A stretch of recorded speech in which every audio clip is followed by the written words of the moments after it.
क्या कोई practical solution है कि लोग अपने आप को सस्टेन कर सकें, मे बी कोई बिजनेस के through? thousands of other ways to make $300 $600 from Pakistan. लोगों को ये समझना चाहिए कि अपनी स्ट्रेंथ और वीकनेस पे काम करना चाहिए कि आपकी भी तो कोई वीकनेस हो सकती है कि आप नहीं कर पाए। देखो महंगाई के बावजूद हम रह रहे हैं, बट कढ़ाई जा रहे हैं, खाना भी खा रहे हैं सब। आप क्यों एक्सपेक्ट करते हैं कि मैं 3 महीने बाद अगर पैसे नहीं कमा रहा तो फिर ये गलती है सारा। हार्ड वर्किंग बंदे को मैंने आज तक नाकाम होते नहीं देखा। आधा पाँव इधर है आधा पाँव उधर है। एक चीज़ को पकड़ लें, उसके मास्टर बन जाएं 6 महीने तक, एटलीस्ट साल तक तो उसको लगाएं। हमारे पास अक्सर ऑडियंस आती है मास्टर्स की डिग्री करके, हमसे मास्टर्स करके आते हैं, पूछते हैं क्या करें। आपने ये भी देखा होगा कि यूथ इनकम ग्रो करने के चक्कर में कुछ अनएथिकल वेज की तरफ चले जाते हैं। साकिब भाई, thank you so much for joining. माशाल्लाह आप एनेबलर्स ग्रुप ऑफ कंपनी, जो काफ़ी ज़्यादा हमें भी यूथ आके बताते रहते हैं, आपके कोवर्किंग स्पेसेस हैं, फिर आईटी कंपनीज़, फिर माशाल्लाह एक स्कूल भी अब आप लोग रन कर रहे हैं। तो हमारे यहाँ काफ़ी वॉलंटियर्स माशाल्लाह वो आपकी तरफ से आ रहे होते हैं, काफ़ी आपके बारे में बताते हैं। तो मुझे तो माशाल्लाह मालूम है आपके projects and all these things. आप ख़ुद थोड़ा सा शुरू में बताइए, मैं चाहूँगा कि आपका बैकग्राउंड, आप इस तरफ कैसे आए और मेन प्रोजेक्ट्स इस वक्त एनेबलर्स के क्या चल रहे हैं? बहुत ज़बरदस्त, अच्छा लगा सबसे पहले यहाँ आकर मुझे। The way you have set up all these things is very good माशाल्लाह। मैं बेसिकली अपनी डेकेड से ज़्यादा ज़िंदगी जो है वो मैं इंग्लैंड गुजारी है और मैं वहीं से ही एजुकेशन ली, अपना मास्टर्स भी वहीं कंप्लीट किया। उधर से ही मैंने मास्टर्स के बाद अब साथ साथ बहुत सारी कंपनी ऑर्गेनाइजेशंस में जॉब्स की। बेसिकली मैंने एक्चुअली किया कंप्यूटर नेटवर्क्स था, और वही बात है कि स्किल की पावर नहीं मिली। मास्टर्स करके भी मैं मास्टर्स नहीं था, तो मैंने वहाँ एक सर्टिफिकेशन की Prince2 के नाम से। Prince2 सर्टिफिकेशन जो होती है वो प्रोजेक्ट मैनेजमेंट को, किस तरह से आप प्रोजेक्ट को लेकर चलते हैं, तो वो करके मैंने बड़े अच्छे तरीके से सीखा। और फिर मेरे पास एक लीडरशिप स्किल थे, बहुत अच्छी जॉब्स मिलती चली गई। तो वो एक वही बात है कि जो सुकून है वो जॉब में नहीं मुझे मिला, और मैंने साथ साथ जो है वो बिज़नेस शुरू किया। और वो मेरा बिज़नेस ई-कॉमर्स पे था, और अमेज़ॉन पे मैंने बहुत अरसा फेल रहा, लेकिन एक अल्लाह की तरफ से एक ऐसी कामयाबी मिली 2011 ऑनवर्ड्स, और उससे फिर मैंने वहाँ पर बिज़नेस को स्केल किया, ऑनलाइन बिज़नेस अमेज़ॉन के ऊपर और ऑल दिस। फिर 2018 तक मैं बेसिकली वो उस बिज़नेस को चलाता रहा और साथ साथ जॉब्स भी करता रहा, क्योंकि एक ऑटो पे आ चुका हुआ था।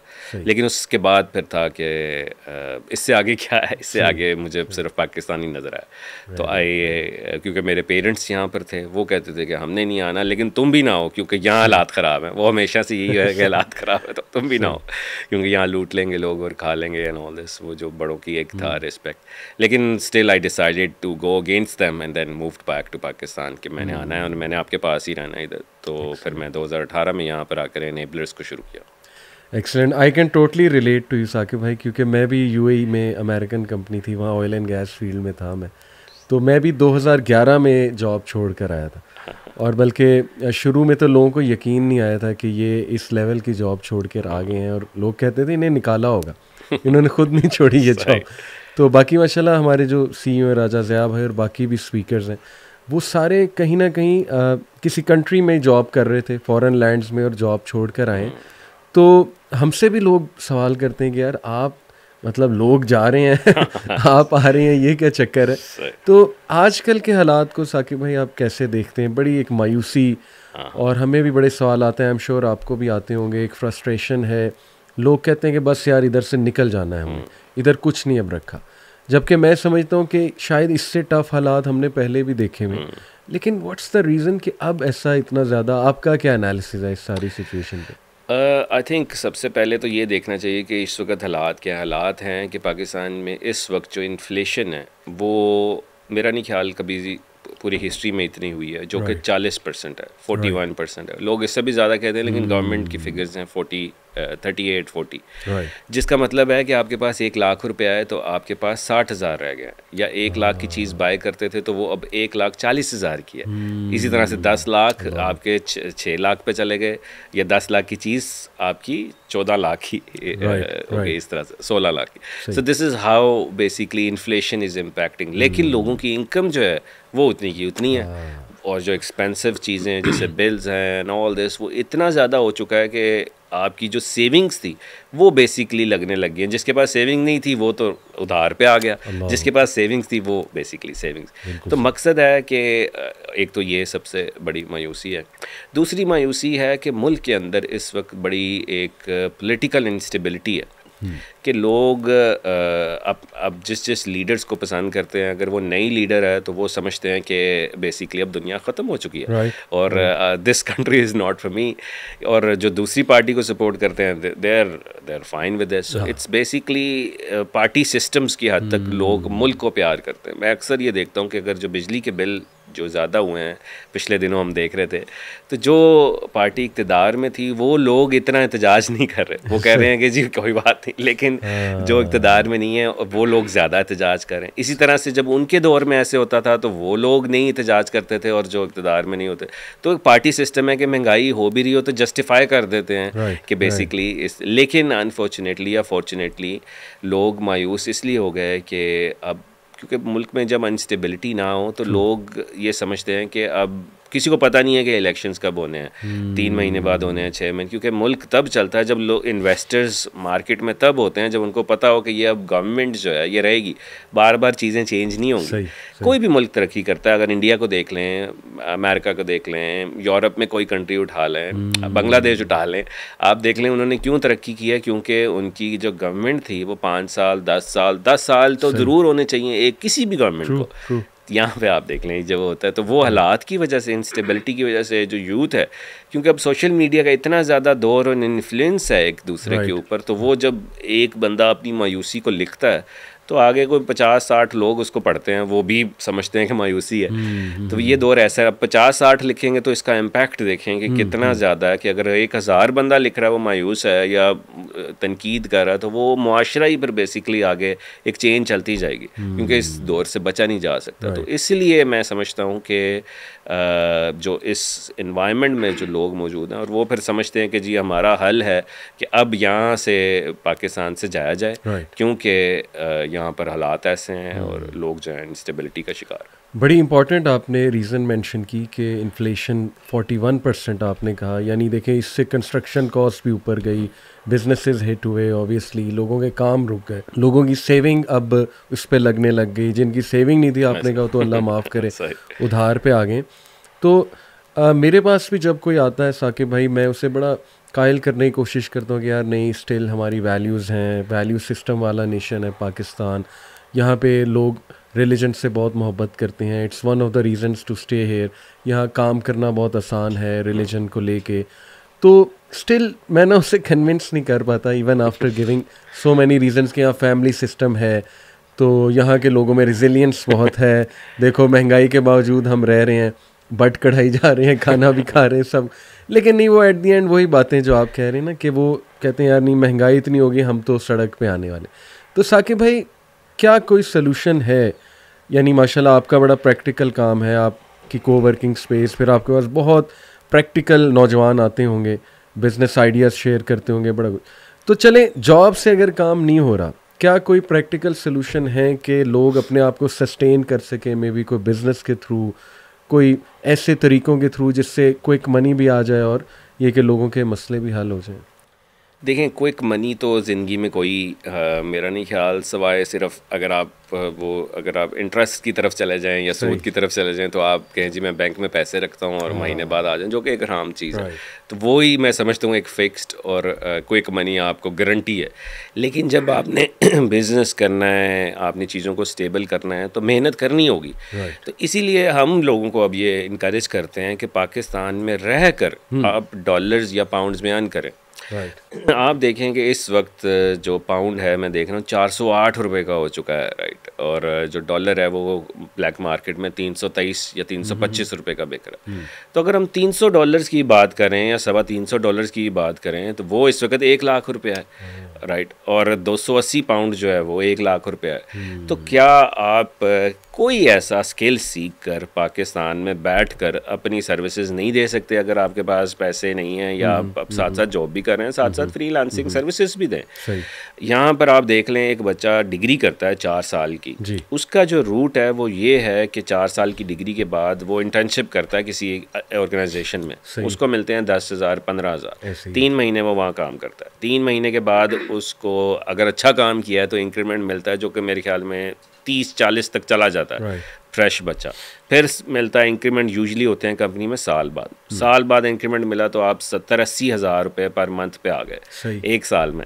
अब अगले साल होता है इंक्रीमेंट, या 1.5 साल बाद जब आप धमकियाँ देते हैं मैं जाने लगा हूँ और आप अच्छा काम कर रहे हैं, तो फिर आप शायद 1 लाख रुपए में पहुँच जाते हैं, या आप 1.5-2 साल में पहुँचे। अब 2 साल में आप तकरीबन, मैं समझता हूँ अच्छा काम करें तो आप 1.5 लाख रुपए में किसी कंपनी में एज एन एम्प्लॉय काम करके पहुँच जाते। हम ये कहते हैं कि जी आप अपनी ज़िंदगी के 6 महीने दिन रात जो है वो दे दें और एक ऐसे स्किल सीख कर दुनिया को आप, बहुत सारे प्लेटफॉर्म हैं इस वक्त, इनेबलर्स का ही जो प्लेटफॉर्म अगर देखें उसमें 17 लाख मेंबर्स हैं सिर्फ उस ग्रुप के, जिसमें 1000 क्वेश्चंस पूछा जाता है डेली और हज़ारों लोग एक दूसरे के साथ कनेक्ट होते हैं। एक इकोसिस्टम है। फाइवर पे लाखों लोगों को हायर किया जाता है एक दिन के अंदर, अपवर्क है एंड ऑल दैट, बहुत सारे प्लेटफॉर्म्स हैं। हम ये कहते हैं मार्केट सैचुरेट है एंड ऑल दिस।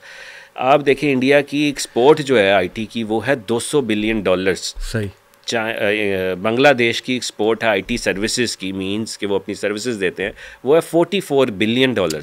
और पाकिस्तान की है $3.5 बिलियन। तो कितना फ़र्क है, और यूथ जो है वो हमारी बांग्लादेश से बहुत ज़्यादा है। तो मकसद है कि क्या हमने ऐसे स्किल सीख कर जो काम दुनिया इन मुल्कों में दे रही है वहाँ से कैसे अपने मुल्क में ला सकते हैं, कैसे हमारी फोर्स जो है वो वो उस पर बात करते हैं कि क्या सीखना है, क्या सीखना है, किस तरह से स्टार्ट करना है। बट मकसद है कि यहाँ पर भी बैठकर हो सकता है। ये उसकी जस्टिफिकेशन है। जो बंदा यहाँ से 50 लाख रुपया, मिनिमम तो 50 लाख लगना ही लगना है आपका पाकिस्तान छोड़ कर जाने का, मिनिमम है।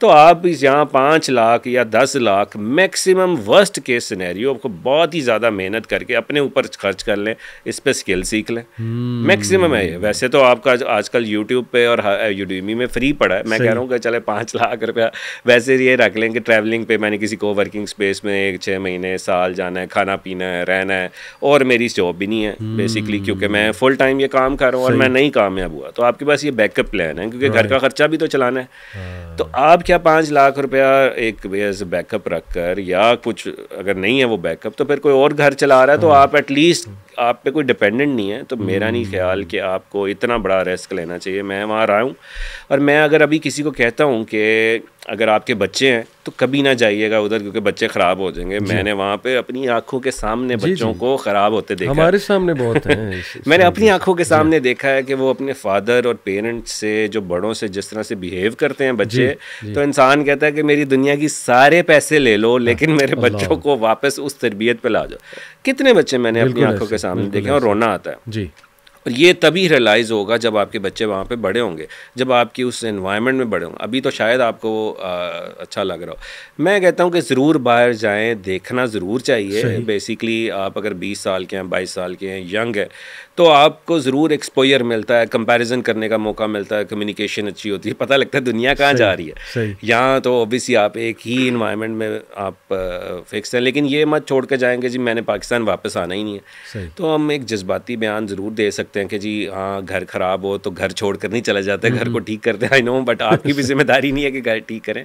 सो मकसद ये सिर्फ कहने का है कि अब यूथ करे क्या, और वो स्किल्स की बात हम करते हैं, लेकिन there are thousands of other ways to make $300, $600 from Pakistan, जिससे आप 2 लाख रुपए में, 3 लाख रुपए में अच्छे तरीके से एटलीस्ट 6 महीने साल में दिन रात मेहनत करके पहुंच सकते हैं।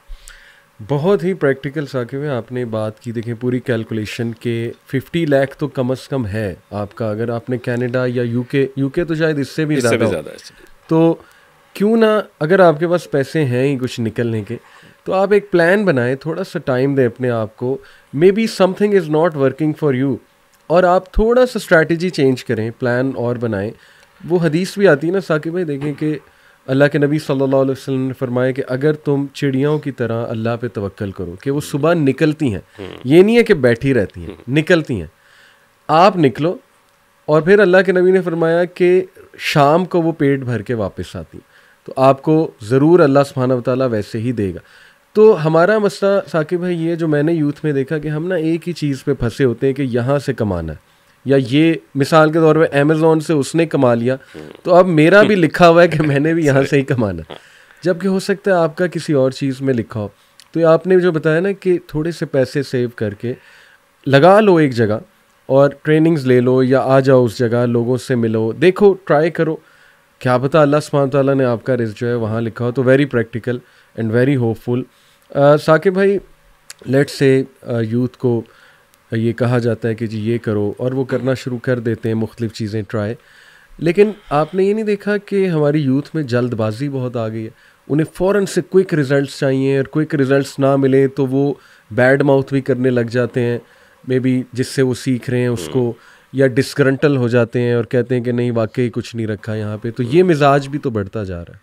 आई थिंक ये मिजाज क्रिएट कर दिया गया है, इन लोगों को इस तरह का सोचने पे मजबूर कर दिया गया है। अगर हम देखें, आप फॉर्चुनेटली या अनफॉर्चुनेटली अगर यूट्यूब पर जाकर सर्च करें और आप देखेंगे कि जो थंबनेल्स देखेंगे, टाइटल्स देखेंगे जिसमें लिखा होगा कि कुछ ना करके पैसे कमाएं, 2 दिन में करोड़पति बन जाएं और 6 महीने में लाखों रुपए कमाएं, मतलब एक गारंटी बेसिकली जो है वो जब दी जाती है तो वो फिर एक एक्सपेक्टेशंस लेवल जो है वो बड़ा एक हाई हो जाता है लोगों का। दूसरा मकसद है कि लोगों में एक कंसिस्टेंसी का अगर जब रवाज है तो वो जब देखते हैं कि एक हाइप का शिकार है, एक ये बना रहा है, तो मैंने अगर 2 महीने में नहीं बनाया तो बेसिकली जिस जगह से मैंने सीखा वो ही गलत है, क्योंकि उसने भी तो किया है दूसरी जगह से एनालिसिस।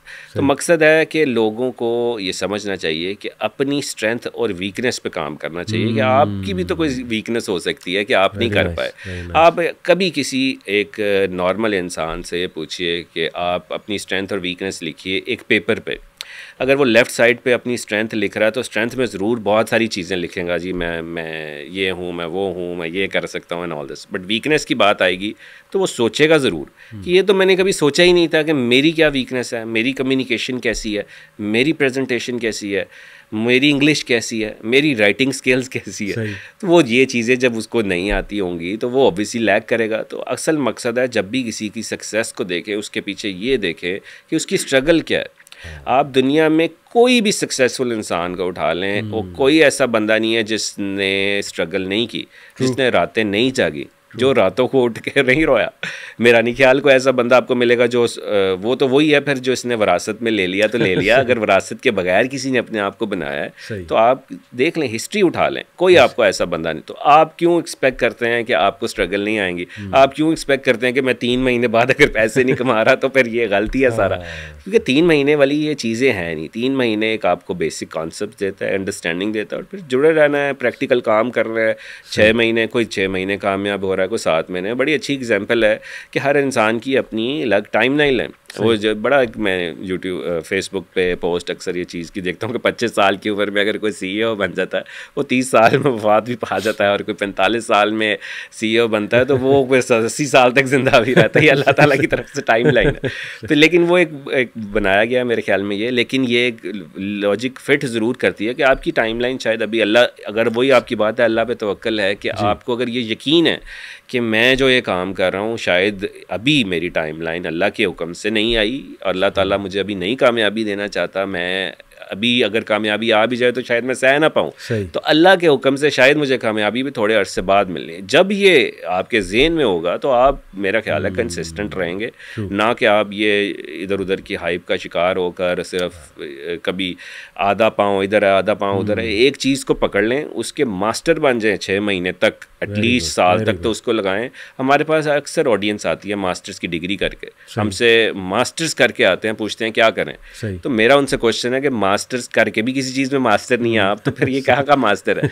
वो अलग डिबेट है कि डिग्रीज़ में क्या हो रहा है आजकल और लोगों को क्या है, लेकिन ये मकसद नहीं है कि डिग्रीज़ को बुरा कहना शुरू कर दें, यूनिवर्सिटीज़ को बुरा कहना शुरू कर दें, लेकिन साथ साथ अब स्किल्स भी सीखें।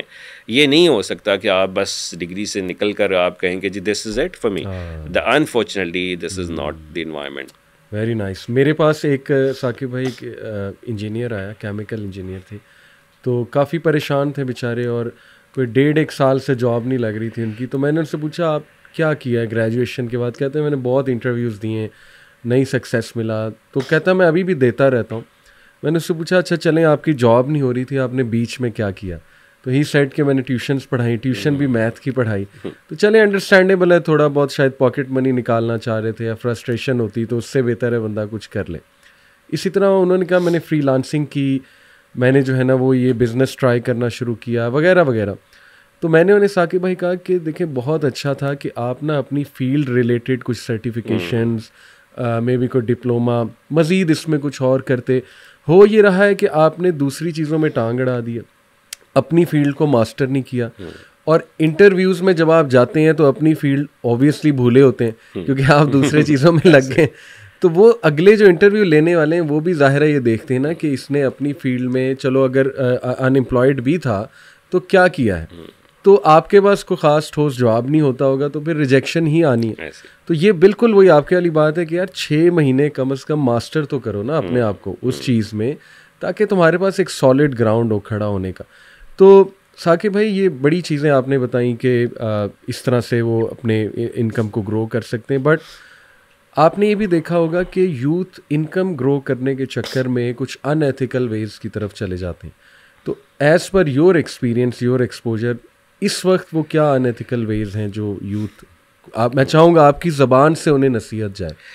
नहीं, अनएथिकल वेज तो बहुत ज़्यादा इस वक्त मौजूद हैं जो कि लोग कर रहे हैं, जिसमें एक I don't know if I should tell, because if I tell तो जिसको नहीं पता और वो दिमाग उसका जो है आप जनरली मतलब थोड़ा सा एक नसीहत, मतलब इस तरह नसीहत यही है कि देखिए इंसान तभी कामयाब होता है और सस्टेन कर पाता है बिज़नेस को जब तक वो उसको एथिकल तरीके से करता है। True. ये शॉर्टकट्स हैं कि अगर आप क्विक मनी बना लेंगे। मैं एक स्टूडेंट से मिला अपने पिछले दिनों, कोई 6 महीने साल महीने पहले की बात है। सही। तो उससे वो एक बहुत ही गरीब इंसान था और उस वक्त हमारे से वो ट्रेनिंग ले रहा था एंड ऑल दिस, और वो ट्रेनिंग लेते लेते निकल गया इधर उधर। अच्छा। तो फिर मुझे वो 6 महीने 7 महीने बाद मिला और मैंने उसको देखा फॉर्च्यूनर गाड़ी में था। अच्छा। जो कि 1 करोड़ 2 करोड़ से भी ज़्यादा।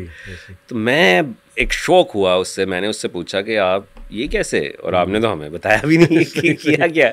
तो उसने मुझे वही एथिकल तरीके बताए जो बेसिकली ऑर्डर्स आते हैं और वो फिर बेचते नहीं हैं, ट्रैकिंग फेक डालकर एंड ऑल दिस बेसिकली, और फिर पैसे ले लेते हैं, रिफंड ले लेते हैं एंड ऑल दिस। तो उस तरह की चीज़ें वो कर रहा था। तो मैंने कहा यार ये आपने क्या किया, बेसिकली ये तो बहुत हराम काम है।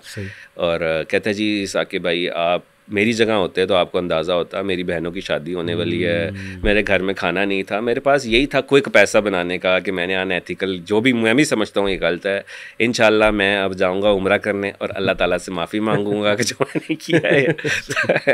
यानी कि ये सोच थी इसकी कि मैं काम करके वहाँ जाऊँ। तो मैं हैरान हुआ कि ये हमारे यूथ जो है इस वक्त इस तरह जो है वो बहुत ज़्यादा करती है। इससे इंडस्ट्री भी ख़राब होती है, हम भी ख़राब बीच में वो समझते हैं कि सारे ऐसी हैं, लेकिन ये कि ये माइंडसेट जो है अनएथिकल वेज इसलिए चले जाते हैं क्योंकि लोगों को क्विक मनी चाहिए। True. और फ्रस्ट्रेशन का शिकार हैं क्योंकि हालात इतने ख़राब हैं। अब जैसे एक बंदा है जिसके घर में खाने को नहीं है, या वो एक बहुत ज़्यादा फैमिली उसकी डिपेंडेंट है, तो उसको कोई रास्ता नज़र नहीं आ रहा, तो वो कहता है जी मैं, या तो मेरे लिए वो तवक्कल की बात है कि अल्लाह ताला यकीन नहीं होता जब इस्लाम से दूरी होती है आपको होता है कि नहीं बस ये मेरी ज़िंदगी ख़त्म होने वाली है, ये नहीं समझते कि खाने का और पालने का वादा अल्लाह ताला का है। जब ये आपके ज़हन में नहीं होगा तो फिर तो आप जाएंगे उसकी तरफ। तो इसलिए इसकी तरफ, इसके लिए दीन से दूरी भी है क्योंकि लोगों को शुरू से ये चीज़ सिखाई भी नहीं गई, आदत ही नहीं डाली गई। मैं इसकी एक एग्जांपल देता हूँ कि हमारा जो स्कूल ऑफ नेबलर्स है उसका कॉन्सेप्ट है तालीम और तरबियत। उसका बनाने का ये मकसद है कि बच्चों को शुरू से इस चीज़ की आदत डाली जाए कि झूठ बोलना गुनाह है, शुरू से आदत डाली जाए धोखा देना गुनाह है। आप देखें कि पाकिस्तान में या दुनिया में जितने भी मुसलमान हैं वो शायद ही कभी रोज़ा तोड़ते हों। आपने नहीं देखा होगा, ना मैंने कभी देखा या किसी ने, क्योंकि रोज़ा कोई नहीं तोड़ता, वो कहता है जी अल्लाह ताला देख रहा है। तो बाकी चीज़ों में भी देख रहा है अल्लाह ताला, रोज़ा ही तोड़ने में क्यों अल्लाह ताला देख रहा है? लेकिन ऐसा क्यों है, उसके ज़हन में क्यों है कि रोज़ा तोड़ना बहुत बड़ा गुनाह है? क्योंकि बचपन से ही हमारे पेरेंट्स ने, बड़ों ने ये हमें सिखाया है कि रोज़ा नहीं तोड़ना, अल्लाह ताला देख रहा है। ये नहीं कभी सिखाया कि झूठ नहीं बोलना, अनएथिकल नहीं करना, अल्लाह ताला देख रहा है, क्योंकि ऐसा सिखाया नहीं गया। तो ये चीज़ जो है, क्योंकि मुआशरा जो है वो इतना ज़्यादा एक फ्रस्ट्रेशन का जब शिकार हो जाता है तो कोई काम आराम हलाल की तमीज़ नहीं रहती, फिर वो कहते हैं पैसे आ जाए। इसमें साकिब भाई मैं एक मेरे सामने जो है वो एक कोट है इब्ने अब्बास रज़ियल्लाहु अन्हु जो सहाबी थे बहुत फेमस, उनका, प्लस एक मैं हदीस सुनाना चाहूँगा। इब्ने अब्बास रज़ियल्लाहु अन्हु का जो कोट है ये बिल्कुल सही कोट है। ही सेड कि there is no believer but that Allah almighty has decreed his provision from the lawful. Allah ने उसके रिस्क को डिक्री किया हुआ है from the lawful. If he is patient until the risk comes to him, Allah will give it to him and bless it for him. If he becomes anxious and consumes something from the haram, from the unlawful, Allah will decrease his provision from the lawful. अल्लाह उसे फिर उतना ही देगा बस जितना वो effort कर रहा है, ना उसमें कोई ब्लेसिंग होगी ना उसमें कोई बरकत होगी, बल्कि जो हलाल में से भी अल्लाह ने देना था उसको भी डिक्रीज कर देगा। बिल्कुल सही। तो देखें ये जो आपने केस बताया ये एक नहीं साकिब भाई, इस तरह के लाखों लोग शायद इस तरह कर रहे हो जो आपने बताया। तो क्या हमें ये नहीं सोचना चाहिए कि यार ठीक है बहनों की शादी भी हो जाएगी उस पैसे से, चलो मेरे मसले भी हल हो जाएंगे, लेकिन बरकत कहाँ जाएगी ऐसे पैसे से? बरकत का एलिमेंट आप कहाँ पे रखोगे? फिर कैसे आप उम्रा करके वो पैसा लीगलाइज तो नहीं हो जाएगा? ऑब्वियस सी बात है। खैर मजबूरियाँ भी होती हैं लोगों की, हम समझते हैं इस बात को, और बड़े ईमान और तवक्कल हमें बिल्ड करने की ज़रूरत है लोगों को। इसीलिए साकिब भाई हम यूथ क्लब नौजवानों की माशाल्लाह दीनी तरबियत पे काम कर रहे हैं कि उनके ना अकीदे स्ट्रॉन्ग किए जाएँ। आप माशाल्लाह उन्हें प्रैक्टिकल सिखा रहे हैं और आई एम श्योर ये बातें आप भी बताते होंगे अकीदे की, तवक्कल की, लेकिन ये कि हमने फोकस ही इसको बनाया हुआ है कि यूनिवर्सिटी और स्कूल लेवल पे जाके उनको ये बातें सिखा दें, रिस्क का कॉन्सेप्ट दे दें। एक और हदीस मैं सुनाना चाहूँगा ताकि ऑडियंस मोटिवेशन भी ले उससे, और ऐसे लोग स्पेशली जो बहुत ना मुश्किल हालात का शिकार है उनको तो ये हदीस डेली रिवाइज़ करनी चाहिए। अल्लाह के नबी सल्लल्लाहु अलैहि वसल्लम ने फरमाया कि अगर तुम सुबह सो के उठो और तुम्हारे पास 3 चीज़ें हैं, नंबर 1 सेहत, नंबर 2 सिक्योरिटी, यानी को खाना जंगी नहीं, को ऊपर से बम नहीं आ रहा, ठीक है ना, तुम्हारी फैमिली को कोई ख़तरा नहीं है, कोई दुश्मन नहीं है तुम्हारा, एंड नंबर 3 उस दिन का रिस्क, यानी उस दिन का, ये नहीं कि महीने का रिस्क है, उस दिन का risk, it is as if you are the king of the world, ये ऐसे जैसे कि तुम दुनिया के बादशाह। तो देखिए ना ये लेसन्स हम भूल गए हैं साकिब। हम पैनिक हो रहे हैं कि बस तबाही हो गई है, इन्फ्लेशन, ठीक है पैनिक होने वाली बात है, लेकिन यहाँ पे रह के बहुत कुछ हो सकता है, ये मेरी राय है। एक्सप्लोर करो ऑप्शंस को, प्लानिंग अच्छी करो जैसे आपने बताया माशाल्लाह, अक्लमंद लोगों में बैठो, और सबसे बड़ी बात है अल्लाह सुब्हानहू व तआला से मांगो, और बाहर भी चले जाओ अगर एक्सपोजर तुम चाहते हो, कोई ऐसी बात नहीं है। तो माशाल्लाह बड़ा आपने प्रैक्टिकल चीज़ों को बताया है। आपने जिक्र किया नेबलर्स स्कूल का, तो ये कब आपने बनाया? और माशाल्लाह इसका आपने जो विज़न बताया कि तालीम और तरबियत, तो बहुत से लोग ये कहते हैं, क्लेम करते हैं कि हम तरबियत कर रहे हैं अपने स्कूल्स में, लेकिन वो रिज़ल्ट हमें नज़र नहीं आता है। तो आपका भी एक ये क्लेम है, तो आप प्रैक्टिकली इस पे क्या मतलब करते हैं आप लोग? देखिए मकसद है कि बच्चों को पता लगना चाहिए कि हमारा जो सहाबा थे उनकी क्या एफर्ट्स थी, ना कि उनको ये पता चलना चाहिए कि मिस्टर चिप्स को जो पढ़ाया जाता है यहाँ पर और वो सिलेबस में होता है एंड ऑल दिस, बट मकसद है कि ये पता चले कि मुस्लिम साइंटिस्ट कौन थे, ये पता चले कि पाकिस्तान से प्यार कैसे करना है। ये नहीं कहना कि पाकिस्तान जिंदाबाद, लेकिन किस तरह से हमारे जो दुनिया के सबसे बड़े लीडर हज़रत मोहम्मद सल्लल्लाहु अलैहि वसल्लम पे की जो एफ़र्ट्स थी उनसे किस तरह से प्यार करना, मीन्स कि आप जब उनको इस तरह से बताएं कि बच्चे खुद से प्यार करें, ना कि आप एक वो प्यार इन्फोर्स कर दें बिकॉज हमारा मज़हब कहता है नॉल दिस, लेकिन जब उनको वाक़यात और इन तरह की चीज़ों को पता चले तो दैट्स इम्पॉर्टेंट। दूसरा एक तरबियत फैक्टर जो बड़ा ज़रूरी है वो ये है कि बच्चों को हमने उसके अंदर प्रैक्टिकल इन्वायरमेंट इस तरह से किया कि हर मंथ का एक अलग थीम है, हर मंथ एक मंथ का थीम, जैसे मेरी बेटी भी वहीं पढ़ती है अब, तो मैं वो देखता हूँ कि इस मंथ का थीम है ग्रेटिट्यूड, मीन्स के शुक्र अदा करना हर चीज़ का। जैसे फॉर इंस्टेंस हमारे पास ये भी शुक्र होना चाहिए कि जापान में अगर आप देखें, जापान के स्कूल्स में ये सिखाया जाता है कि ये जो आपकी केबल आ रही है बाहर से, लाइनमैन लगा रहा है और उसने लगाई है तो बिजली आई है, तो इसका भी शुक्र अदा करना है लाइनमैन का, यानी इस लेवल तक जाकर। यहाँ पे सफाई वाला या कोई एक गेट खोल रहा है आपके लिए, तो वो मतलब आपके लिए वो आप समझते हैं ये फॉर ग्रांटेड है। ये तो ये कल्चर एक तो ख़त्म होना चाहिए, ये जो आपका गेट खोलने वाला एक अलग से एनवायरनमेंट आपका बना होता है कि हर शॉप के बाहर एक आपको एक treatment and all this, but मकसद सिर्फ ये है कि हर मंथ में बच्चों को प्रैक्टिकल चीज़ें, जैसे एक मंथ है ambassador of truth, ambassador of charity, बच्चों को शुरू से ही एक्टिविटीज़ दी गई हैं कि अब सदका बॉक्स आपने घर से सदका कलेक्ट करना है और जो मुस्तहिक हैं उनको ये देना है। यानी बच्चों में इस तरह की आदतें शुरू से ही डाली जाए और साथ साथ हुनर भी सिखाया जाता है ताकि 10 साल बाद जब एक बच्चा निकल रहा है तो उसको पता हो कि उसका विजन क्या है। यहाँ आप देख लें 10 साल बाद बच्चे जब निकलते हैं, हमने अभी रिसेंटली इंटरमीडिएट स्टार्ट किया अपने कॉलेज में।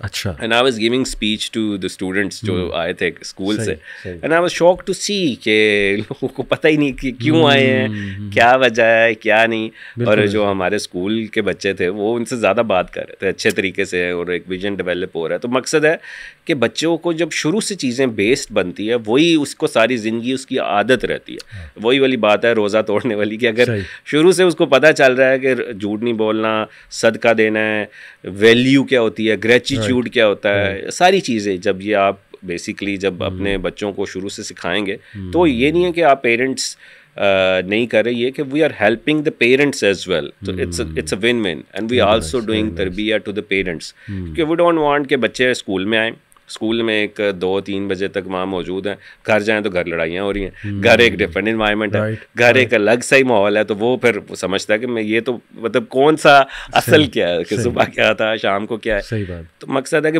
पेरेंट्स को भी सिखाना है हमने साथ साथ कि उन्होंने किस तरह से बच्चों की तरबियत और हमारी हेल्प करके उनको भी ये सिखाना है कि किस तरह से हमारी हेल्प आपस में एक दूसरे की करके। और एक R&D टीम डेवलप की हुई है हमने जो कि बेसिकली 1 साल बाद जज करती है कि ये बच्चा जब 1 साल पहले आया था और 1 साल बाद इसकी क्या सिचुएशन है, यानी कि what we want to achieve is क्या वो अचीव हो पा रहा है कि नहीं हो रहा। अदरवाइज़ तो वो वही भली बात है कि क्लेम कर लेंगे जी हम भी मुल्क को आगे ले जाएंगे जैसे पॉलिटिकल पार्टीज करती हैं, लेकिन साथ साथ R&D टीम उसको रिजल्ट्स उसके प्रोड्यूस करती है, देखती है बच्चों में क्या चेंजेस आ रही है, जिसमें नहीं आ रही उस पर, क्योंकि सिरप नहीं है अनफॉर्चुनेटली कि आप सिरप पिलाएं तो बच्चे की तरबियत ठीक हो गई। तो it takes a while and so onwards. So it's been there for almost 1.5 year और अब हम 12 स्कूल हैं हमारे पाकिस्तान में अल्हम्दुलिल्लाह। और ये एक बड़ा ज़बरदस्त सिलसिला है कि एक लेगेसी डेवलप होगी साथ साथ तालीम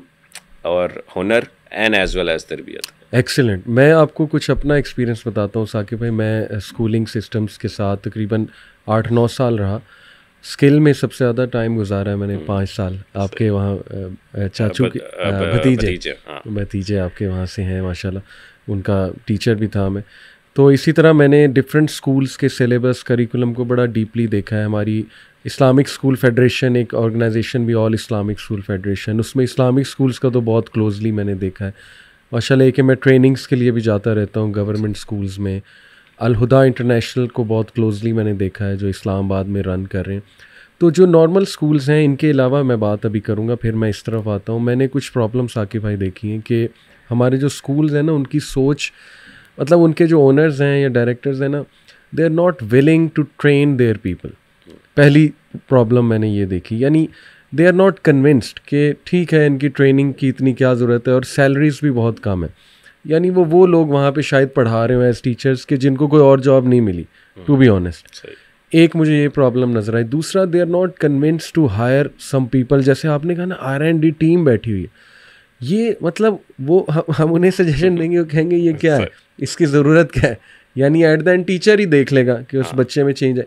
बट मैं कहता हूँ नहीं, आप गोरों को देखें, साइकोलॉजिस्ट हायर किए हुए, काउंसलर, स्टूडेंट लाइफ काउंसलर होता है उनके स्कूल में, जिसका काम ही है कि जुट जाओ, बस तुमने यही देखना है बच्चों की ग्रूमिंग कैसी हो रही है। तरबिया हेड्स होते हैं स्कूलों के पास, तो they are not willing to spend on these things. They say कि हर चीज़ टीचर ही कर लेगा। तो मेरा मानना है साकिब भाई, टीचर हो सकता है उसमें सारी क्वालिटीज़ हो सकता है ना हो। आप टीचर को पढ़ाने दें, थोड़ी तरबियत भी करने दें, लेकिन अलग से ये जो आप चीज़ें कह रहे हैं ना, ये बड़ी ज़रूरी है। अब देखें, आप एक मंथली थीम चलाते होंगे तो कोई तो उसको देखता होगा ना, देखने वाला कोई तो होना चाहिए ना। आप सारा काम टीचर्स पे तो नहीं डाल सकते। तो ये 2-3 प्रॉब्लम्स मैंने देखी हैं। और बाकी ये कि ऑडियंस को, जैसे आपने माशाल्लाह इनेबलर्स भी मैं चाहूँगा ज़रूर एक्सप्लोर करें ऑडियंस। मुझे स्किल का बहुत अच्छा एक कॉन्सेप्ट लगा कि माशाल्लाह जो सेम आप लोगों का है कि पेरेंट्स को भी साथ शामिल करो। हमारे मंथली नहीं तो बाय मंथली पेरेंट्स के साथ सेशंस होते थे, जो कभी मैं ले लेता था, कभी कोई और। और हम पेरेंट्स को भी एजुकेट करते थे कि ये स्टूडेंट्स के प्रॉब्लम्स हैं, आज की जनरेशन को समझो, उनकी तरबियत जो है इस तरह करो। तो उसका ना बड़ा एक वो ज़बरदस्त एक ट्रायंगल बना होता है, टीचर्स ट्रेनिंग, पेरेंट्स ट्रेनिंग और स्टूडेंट्स की तरबियत। तो ये मुझे बड़ी अच्छी लगी। अल-हुदा इंटरनेशनल इस्लामाबाद का मुझे सिलेबस करिकुलम बहुत अच्छा लगा माशाल्लाह। वो शुरू से उनका विज़न ये कि लीडर्स बनाना है बच्चों को, और सेम वो आपका भी वही विज़न कि ये एक विजनरी लोग बने जिनका कोई एम्बिशन है, जिनको गोल सेटिंग का पता है, जो आगे जाके फ्यूचर लीडर्स बने। तो सेम मुझे वहाँ बात नज़र आई। तो माशाल्लाह आपके भी सिस्टम में मुझे सेम चीज़ जो है वो नज़र आई। And I would love to come to, इंशाल्लाह ज़रूर विज़िट भी करना चाहूँगा। तो साकिब भाई कोई ऐसी मतलब सक्सेसफुल कोई case study just for motivation of audience के आपके पास कोई यंगस्टर आया हो, या कोई ऐसा बंदा, एक तो आपने दी ना कि वो फॉर्च्यूनर वाले भाई, अल्लाह उनके लिए आसानी करे, तो लेकिन कोई रियल लाइफ केस स्टडी जो एथिकल तरीके से आपने देखा हो कि बहुत अच्छा उन्होंने काम किया, just to give hope to people. पिछले दिनों नहीं, it's been years now, basically कोई 2 साल पहले की शायद ये वाक़या है जो मुझे अभी तक नहीं भूलता, और जब भी मैं उसको देखता हूँ मुझे अभी तक हमारे साथ जुड़ा है वो। तो ही वाज, मैं अक्सर अपने ऑफिस से लिफ्ट से उतर कर नीचे जाता था बेसमेंट में जी, और वहाँ मेरी गाड़ी पार्क होती थी और मैं वहाँ जाता था। तो कुछ दिन से एक लड़का जो है वो लिफ्ट में खड़ा होता था और मुझे देखता था और नीचे चला जाता था। इसी तरह से दूसरे दिन भी मैंने देखा मेरे साथ खड़ा हुआ थी। मैंने कहा शायद ये काम करता है, लेकिन जब मैं गाड़ी में बैठता था तो ये सामने खड़ा होता था, गाड़ी सामने खड़ा होता था और वहाँ से मुझे देखता था कि मैं गाड़ी में बैठकर चला गया हूँ। तो 3-4 दिन ऐसा होता रहा, और 5वें दिन भी जब मैं गाड़ी में बैठकर जा रहा हूँ तो फिर सामने खड़ा है। तो मैं हैरान था ये क्या चक्कर किया है, ऊपर से आता है। तो फिर मैंने नीचे करके उसको कहा, मैंने कहा जी आप खैरियत है, आप क्यों इधर खड़े हैं? तो वो मैंने देखा कि वो काँप रहा था बेसिकली, उसके ऐसे काँप रहे थे। तो मैं बाहर निकला गाड़ी से और मैंने कहा जी क्या हुआ है? और उससे बोला नहीं जा रहा था कि वो कह रहा था जी कि मुझे यकीन नहीं आ रहा मेरे से बात कर रहे हैं, समथिंग, मतलब this how he was feeling. तो मैंने उससे पूछा जी आप क्या हुआ क्या? कहता जी मैं रिक्शा चलाता हूँ, मैंने बैचलर्स किया हुआ है, और मैं उस टाइम कोविड का दौर था, इतना पुराना था कि मैं मास्क बेचता हूँ, यतीम खाना चौक है कोई, तो उसके बाहर, और मैं फिर रिक्शा भी चलाता हूँ। तो मैंने सिस्टर के मोबाइल में आपकी वीडियो देख लिया, और आप जो है वो ये बता रहे थे एंड ऑल दिस, तो मुझे कुछ करें। तो मुझे तो हुआ सबसे पहले कि ये कहाँ कर सकता है ये कैसे इसकी ये है। तो मैंने उसको कहा यार कि अभी हमारे पास यहाँ जगह नहीं है, तो आप कुछ अरसे बाद आइएगा। तो उसने, क्योंकि उससे बोला नहीं जा रहा था और वो सुनकर चला गया। सही। और उसके बाद थोड़े अरसे बाद फिर आया वो, तो फिर दोबारा से मुझे मिला लेफ्ट में, वहाँ खड़ा हुआ था। तो मैंने उससे पूछा जी अब खैरियत है? उसने कहा जी कि आपने कहा था थोड़े अरसे बाद आए। मैंने कहा हम यहाँ से ऑफिस चेंज कर रहे हैं एक DHA वाली जगह पर, वहाँ पर हमारे पास जगह होगी तो आप तब आइएगा।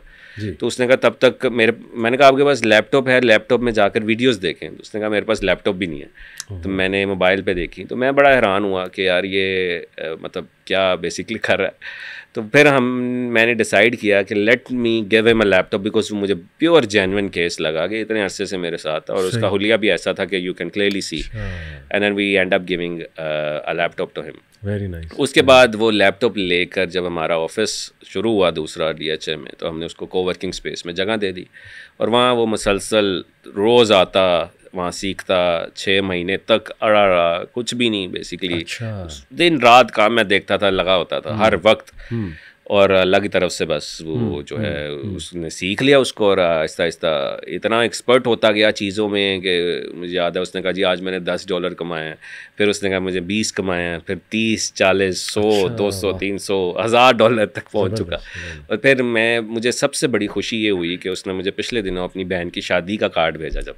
तो उसने कहा कि आज मैं अपने पैसों से अपनी बहन की शादी कर रहा हूँ, जिसके मोबाइल में मैंने आपकी एक वीडियो देख ली थी। तो वो मेरे लिए एक रोने, एक मेरी आंखों से आंसू उस वक्त आए कि अगर कोई बंदा करना चाहे, और इतनी खुशी हुई कि this is what the power of hard work, कि उस बंदे ने मतलब हौसला नहीं आ रहा कि वो वेट करता रहा। अब मैं ये भी नहीं सुनाने का मकसद कि लोग लिफ्ट में मुझे मिलना शुरू करते हैं ऑल दिस, बट मकसद है कि उसने हार्ड वर्क इतना किया, और आज तक वो हमारी कोवर्किंग स्पेस में मौजूद है। मैं उसका नाम भी लूँगा अगर कोई इसको मिलना चाहता है।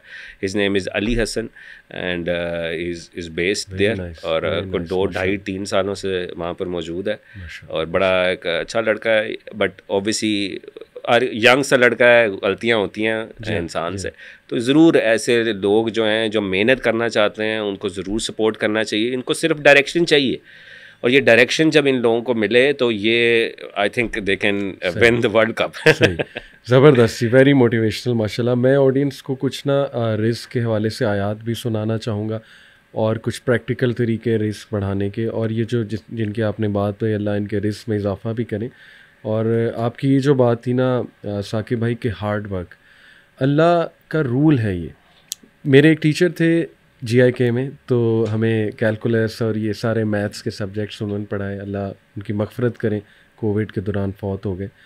कायद-ए-आज़म यूनिवर्सिटी के थे और डबल गोल्ड मेडलिस्ट थे माशाल्लाह। तो वो हमें अक्सर एक सेंटेंस कहा करते थे कि मैंने टैलेंटेड लोगों को नाकाम होते बहुत देखा है, लेकिन हार्ड वर्किंग बंदे को मैंने आज तक नाकाम होते नहीं देखा। और फिर वो एक और कोट भी है ना, ये बड़ा फेमस कोट इंटरनेट पे आपने देखा होगा कि hard work beats talent when talent does nothing. तो सिर्फ टैलेंट होना और शॉर्टकट तरीके पे जाना और हार्ड वर्क ना करना, तो वो तो फिर अल्लाह की तरफ से भी शायद आपको सपोर्ट ना आए, क्योंकि अल्लाह के तरीके यही हैं कि हार्ड वर्क ही करना होता है। वैसे इससे पहले मैं सुनाऊँ साकिब भाई, कहते हैं ना कि कुछ स्मार्ट वेज़ हैं प्लानिंग में, या कुछ स्मार्ट वेज़ हैं मे बी आगे बढ़ने में, तो वो आपके एक्सपीरियंस के मुताबिक वो छोटे छोटे अगर आप कुछ बताएं कि क्या वो स्मार्ट वेज़ हो सकते हैं यूथ के लिए, keeping in mind your work, कि हाँ अगर तुम ये चीज़ें करो तो पॉसिबिलिटी ज़्यादा है तुम्हारे ऊपर आने की। देखिए, मैं तो उनको ये कहता हूँ कि फंडामेंटल्स हैं, ये 4 चीज़ें पहले सीख लें। अगर ये 4 चीज़ें आप सीख लें तो आप कोई भी स्किल्स को उठा लें, उसके मास्टर बन जाएंगे और आप उसमें कामयाब हो जाएंगे। क्योंकि हमने अपना सक्सेस रेट जब निकालते हैं और फेलियर जब निकालते हैं तो हम देखते हैं कि फेलियर में ये 4 चीज़ें लैग करती हैं और जो सक्सेसफुल होते हैं उसमें ये 4 चीज़ें होती हैं। वो 4 चीज़ें हैं आपकी कम्युनिकेशन। पहली चीज़ कि आपने बोलना कैसे है, बात कैसे करनी है, किसी से बिहेवियर कैसा है बेसिकली आपका, क्योंकि यहाँ पे आप अक्सरियत को देख लें, they are lacking with how to even talk, they have no communication skill. दूसरी चीज़ कि बेचना सीखना, कि बेचना कैसा है, मीच मीन्स प्रेजेंटेशन कैसी है आपकी अपनी चीज़ों की। फॉर इंस्टेंस आप स्किल तो सीख लेते हैं, उसके बाद उस स्किल को बेचना कैसे है, सर्विसेज कैसे देनी, या प्रोडक्ट है आपकी तो उस प्रोडक्ट को प्रेजेंट कैसे करना है। जितनी मर्जी अच्छी प्रोडक्ट हो, अच्छे तरीके से पैकेजिंग नहीं की, क्वालिटी नहीं अच्छी और उसके बारे में बता नहीं सकते आप, तो वो फ़ायदा नहीं है, उसको बेच नहीं सकते आप। तो ये वेरी इंपॉर्टेंट प्रेजेंटेशन। तीसरी सबसे बड़ी चीज़ जो मैं समझता हूँ कि लोगों को यहाँ पर लिखना तक नहीं आता। आप मैं हमारे पास आते हैं इंटरव्यूज़ देने डिग्रीज़ के बाद, तो आप इनका कभी CV देख लें, आप हैरान रह जाएंगे कि पता नहीं my father name is this और ये माई CNIC एंड ऑल दिस, पता नहीं क्या कुछ 5-5, 6-6 पेजेस का जिसकी कोई ताल्लुक ही नहीं है। सो मकसद है कि CV बनाना और ये कम्युनिकेशन की ईमेल कैसे करनी है, किसी से बात कैसे करनी है, और ये सारी चीज़ों के लिए आखिरी चौथी चीज़ वो है इंग्लिश। इंग्लिश इसलिए क्योंकि अगर हम बात करते हैं ज़्यादा कि आप डॉलर्स में अर्न करें, पाउंड्स में अर्न करें नौ पाकिस्तान में रहकर, तो आपके पास अगर ये इंग्लिश लैंग्वेज का स्किल ही नहीं है तो आप कैसे बेसिकली ऐसे लोगों को सर्विसेज दे रहे हैं जो कि आपको उसकी लैंग्वेज ही नहीं आती। तो अनफॉर्चुनेटली यहाँ पर बहुत ज़्यादा ये 4 चीज़ें जो हैं वो लैक है। इसके बाद आता है स्किल, वो 5वीं चीज़ है कि आपने फिर उस स्किल को मास्टर करके इन 4 चीज़ों को यूटिलाइज़ करके आपने वेन करना है टू प्रोसीड फर्दर। सही ज़बरदस्त, वेरी वेरी कॉम्प्रिहेंसिव माशाल्लाह। मैं आपने कम्युनिकेशन की साकिब भाई बात की, जो बुनियादी तौर पे नंबर 1 ही है हर चीज़ में, और हम भी कोशिश करते हैं कि यंगस्टर्स को सबसे पहले इसी पे लाएं।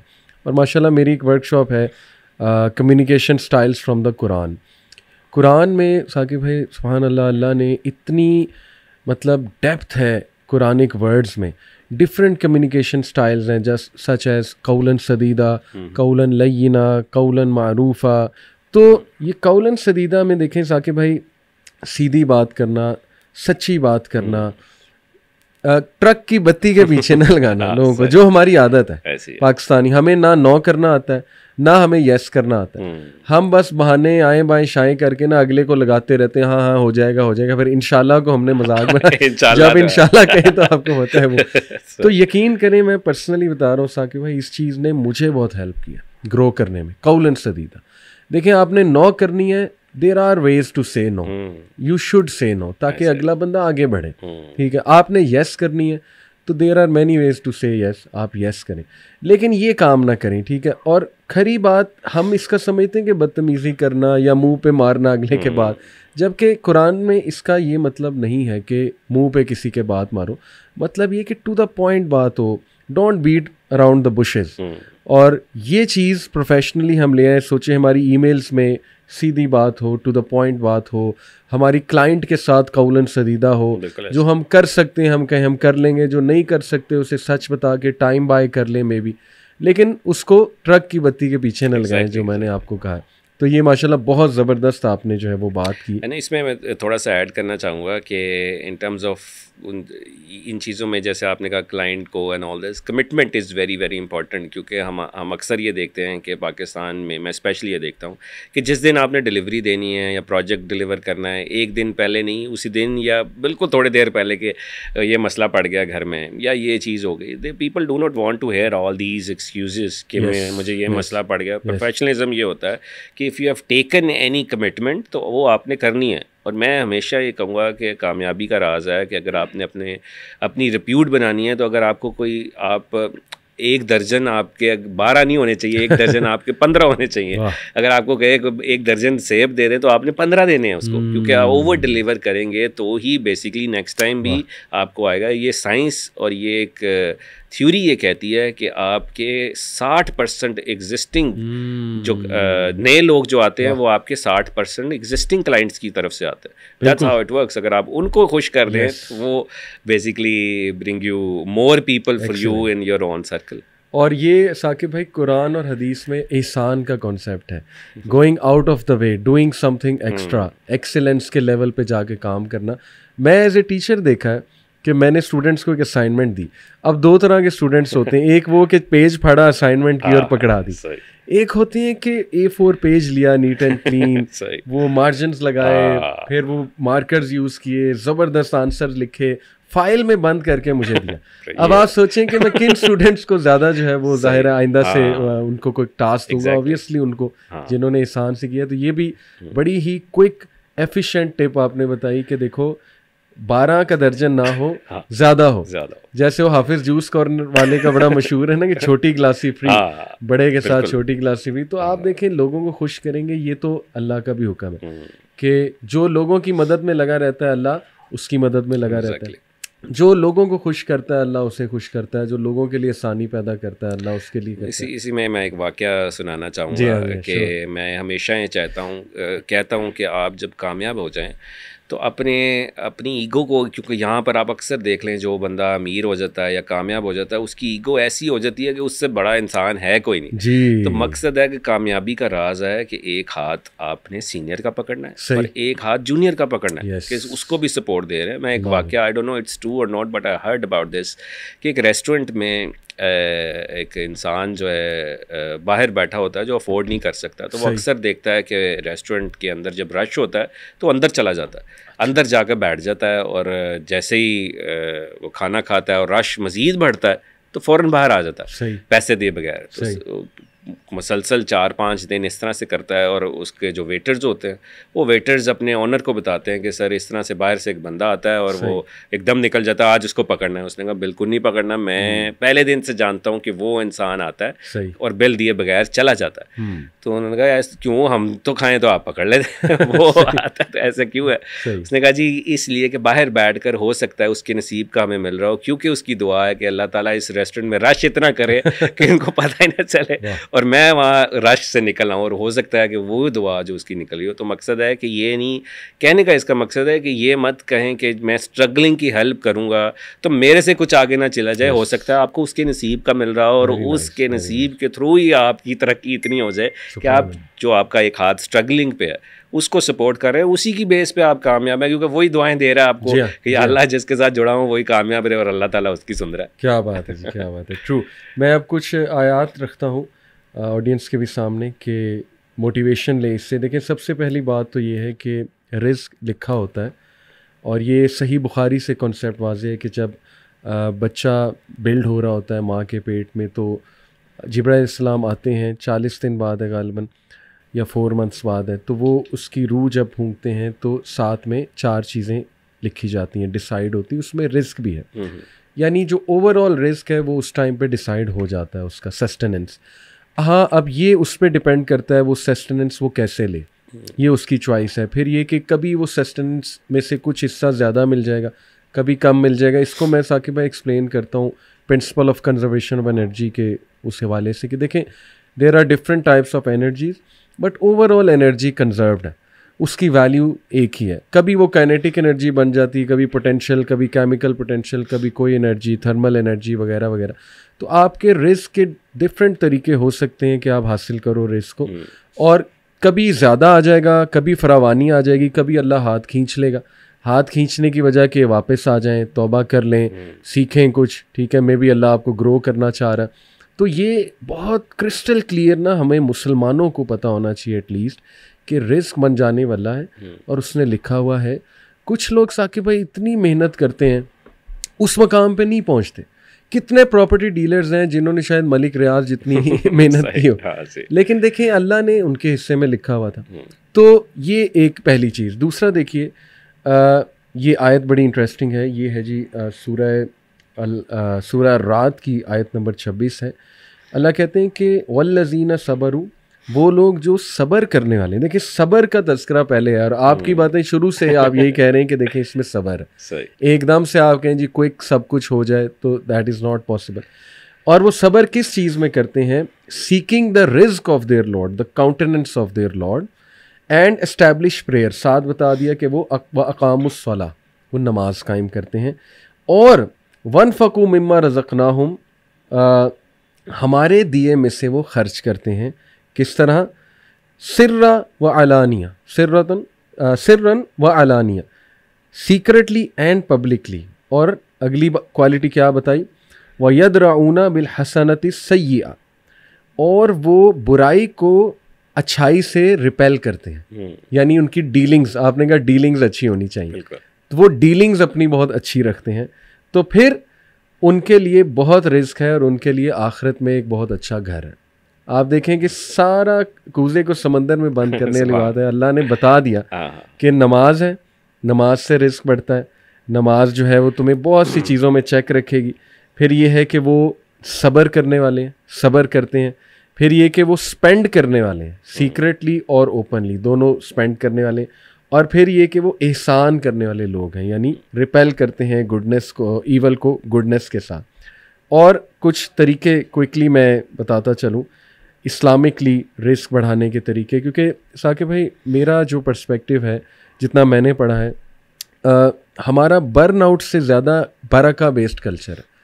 यानी ठीक है कुछ चीज़ों में बर्न आउट भी करना पड़ता है, अंडरस्टैंडेबल है, लेकिन वी शुड लुक फॉर बरका बेस्ड थिंग्स, जिससे प्रोडक्टिविटी भी बढ़े और बरकत जो है वो बढ़नी चाहिए। तो उसके कुछ तरीके हमें हमारे नबी सल्लल्लाहु अलैहि वसल्लम बताएं। सबसे पहला तो जी देखिए नमाज है। नमाज का जिक्र जो है सूरह तहा में आयत नंबर 132 में अल्लाह कहते हैं कि एन्जॉइन योर पीपल, अपने लोगों को हुक्म दो नमाज पढ़ने का, और be diligent in observing it, कि वो इसको डिलीजेंट रहें नमाज पढ़ने में। और we do not ask you to provide, it is we who provide for you and the ultimate outcome is only for the people of righteousness. Allah कहते हैं कि हम इनसे कुछ नहीं मांग रहे हैं, हम इन्हें देंगे। नमाज जो है जो भी पढ़ेगा अल्लाह सुब्हानहू व तआला उसका रिज़्क़ ज़रूर खोलेंगे, ये यहाँ से साबित हो गया। दूसरा जी दुआ है। देखिए हमें तो दुआएँ मुख्तलिफ़ तरीक़ों से, आपको पता है मैं उम्रा करने गया, माशाल्लाह मुझे एक दुआ पता लगी ज़मज़म पीने की। इब्ने बाज़ तआला दुआ पढ़ा करते थे, अल्लाहुम्मा इन्नी अस्अलुका इल्मन नाफ़ियन व रिज़्क़न वासियन और व शिफ़ान मिन कुल्ली दाइन, कि अल्लाह मुझे इल्म नाफ़े दे, मेरे रिज़्क़ में वुसअत कर और मुझे हर बीमारी से बचा ले। आप देखें कि ज़मज़म पी के ये रिज़्क़ के बढ़ाने की दुआ जो है वो की जा रही है। फिर हर फजर के बाद हमें हुक्म हुआ है दुआ पढ़ने का, फजर की नमाज के बाद, अल्लाहुम्मा इन्नी अस्अलुका इल्मन नाफ़ियन व रिज़्क़न तय्यबन व अमलन मुतक़ब्बला, कि अल्लाह मैं इल्म नाफ़े का दुआ करता हूँ, रिज़्क़ ऐसा जो तय्यब है, जो नफ़ा देने वाला है, जो बढ़ने वाला है, उसका सवाल है, और ऐसा अमल जो कबूल होने वाला है। तो आप देखें कितनी ये खूबसूरत दुआ है, और भी बड़ी दुआएं। फिर इस्तग़फ़ार है। अब ये बात साकिब भाई, मैंने चैम्बर ऑफ कॉमर्स में मेरी टॉक थी, वहाँ पे मैंने बातें की ना कि आजकल मायूसी बढ़ी है तो हमें ये करें। तो मुझे नज़र आ रहा था कुछ लोग शायद थोड़ा सा फील कर रहे थे कि यार ये कैसी बातें हैं। तो मैंने इस बात को फील कर लिया कि सुनने में हो सकता है आपको इम्प्रैक्टिकल बातें लग रही हो कि यार ये इतनी आम सी बात है कि इस्तगफार करो आपका रिस्क बढ़ जाएगा, ईमान लाओ रिस्क बढ़ जाएगा। तो फिर मैंने थोड़ा सा उन्हें समझाया कि ये आम बातें नहीं हैं, इनमें पूरा एक फ़लसफ़ा है, पूरा एक साइकोलॉजी है इनके पीछे।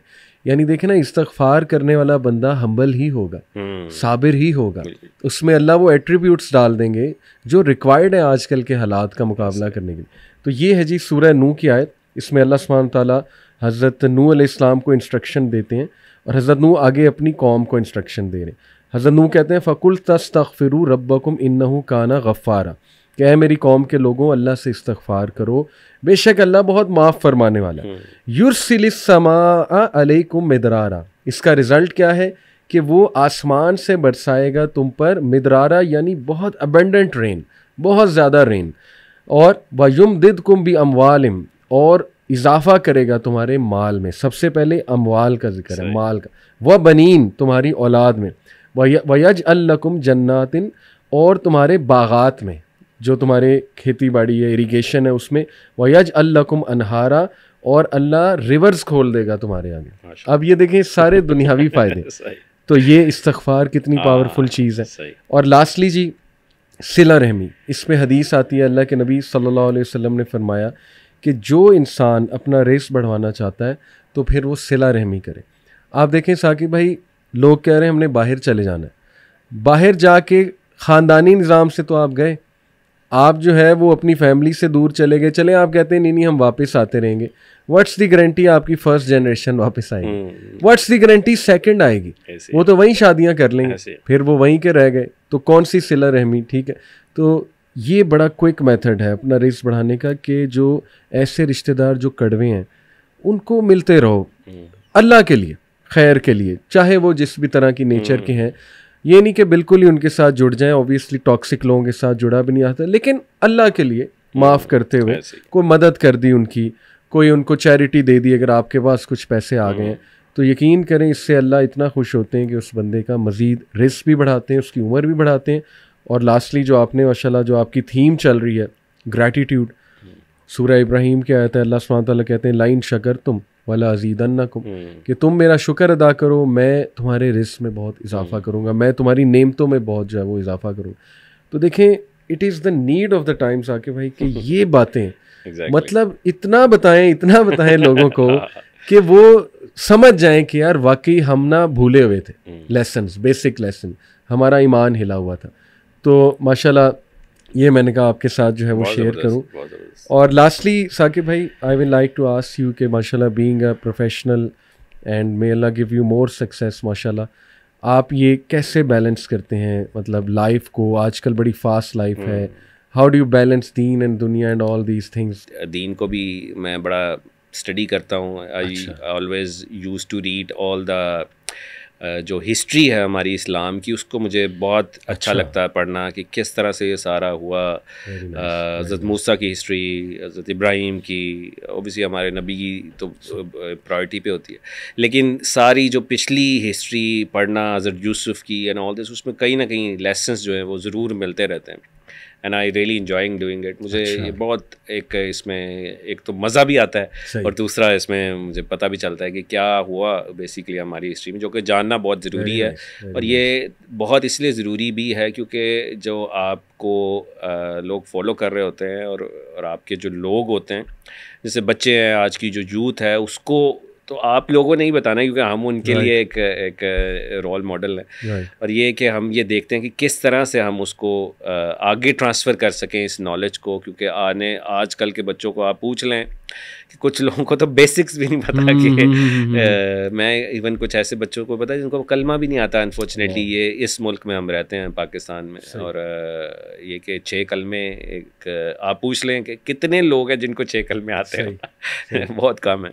और साथ साथ सारी ये है कि मेरी नींद बहुत थोड़ी है एक्चुअली, 5-6 घंटे है सिर्फ। और उसमें मैं सारा फिर वो काम इतना जो है, क्योंकि प्रोजेक्ट्स इतने हैं, चीज़ें इतनी हैं, मैं समझता हूँ कि आप स्केल करना आसान है, लेकिन स्केल स्केलेबिलिटी और क्वालिटी को मेंटेन करना is the real thing actually, कि वहाँ पर आप पहुँच कर फिर उस जगह पर सस्टेन करना, ये सबसे मुश्किल है। स्केल तो हर कोई फिर कर लगता है अगर आपके पास पैसे हों, तो मकसद है कि उसको सस्टेन करना। तो उस पर हर वक्त कहीं ना कहीं हम देखते रहते हैं कैसे हम चीज़ों को इम्प्रूव कर सकें, सस्टेनेबिलिटी ला सकें और ऑब्वियसली कहीं ना कहीं पर इम्पैक्ट डाल सकें। वेरी नाइस माशाल्लाह। तो आजकल जो यूथ माशाल्लाह मैं समझता हूँ बैलेंस नहीं कर पा रहे, और बहुत से केसेस भी हमारे पास आते हैं कि वो कहते हैं कि यार ये दीन को चलाएं या दुनिया को चलाएं। तो मैं तो साकिब भाई उन्हें एक बात करता हूँ कि देखो, यू हैव टू अंडरस्टैंड कि दीन ही दुनिया है, दुनिया ही दीन है, बाइफरकेशन है ही नहीं। हर वो काम जो तुम करोगे अल्लाह को राज़ी करने के लिए इस्लामिक रूल्स के मुताबिक, वो दीन है। एक डॉक्टर अगर पेशेंट को अच्छी नीयत से देख रहा है और मतलब अच्छे तरीके अपना रहा है एथिकल तरीक़ों से, तो he is doing work of दीन। वो बैठ के अपना दीन का काम कर रहा है और फलाना बंदा अपना दीन का काम कर रहा है। तो ये भी समझना मेरे ख्याल बहुत ज़रूरी है कि हर काम में शरीयत को लाना, हर काम में उन रूल्स को लाना, जैसे आपने बात की। तो माशाल्लाह this pretty much sums it up. और रिस्क में देखें टाइम की बरकत भी है, टाइम वेल्थ भी है, सोशल वेल्थ भी है कि अल्लाह सुब्हानहू तआला आपके साथ लोग ऐसे अटैच कर देगा जो सिंसेयर हैं, जो आपकी मदद कर देंगे, आपका काम आसान हो जाएगा। तो देखें ये भी है, और बरका ऑफ टाइम भी है, वो भी आएगी इंशाल्लाह। तो जज़ाकल्लाह साकिब भाई, बहुत शुक्रिया आपका आने का। बहुत सेम जी, अच्छा लगा। इंशाल्लाह ये साथ रहेगा हमारा, and I would love to visit enabler schools इंशाल्लाह। तो thank you so much for coming. अस्सलाम वालेकुम।